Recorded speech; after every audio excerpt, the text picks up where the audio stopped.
Ayan guys, yan po ho. Isa nga po pala yan sa pinakamagandang lalaki rin ng Bilyay-Laya. Ayan guys, oh. Siya raw po si Romnick Sarminta. Ang gumanap ng Gregorio del Pilar. Ang Terad Pass. Sabi po niya, kamukha siya. Ewan ko lang po sa inyo. Paki-comment nga po sa baba guys kung kamukha nga ito. Ayan guys, oh. Ayan, oh.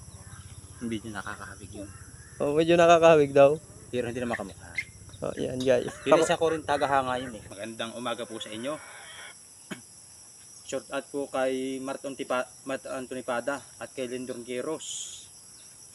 Saka po si Roderick, Roniel Godoy,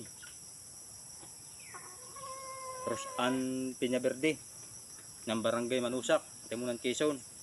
Mga kakalasi ko po dati siya.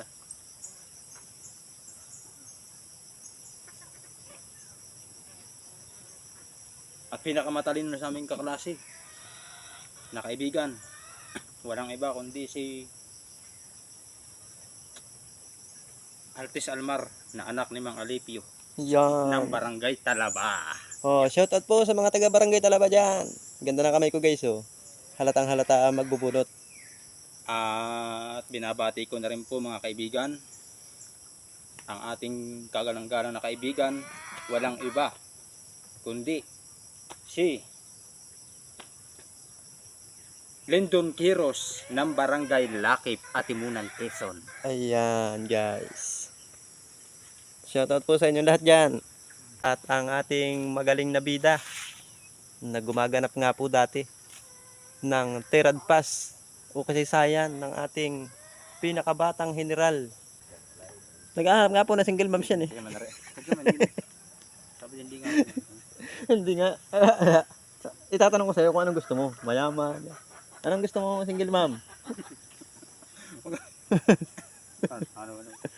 Dalaga naman lang. Ah, dalaga po palang gusto. Yan. Sige. Anong gustong dalaga ng ating Romnick Sarminta? Yung simple lang. Oh. Hindi mayaman. Oh. Mabait. Oh. Makijos. Makajos. Yan. Mapagmahal sa kapwa. Ang gusto ko. Yun lang. Yun lang. Yan. Yan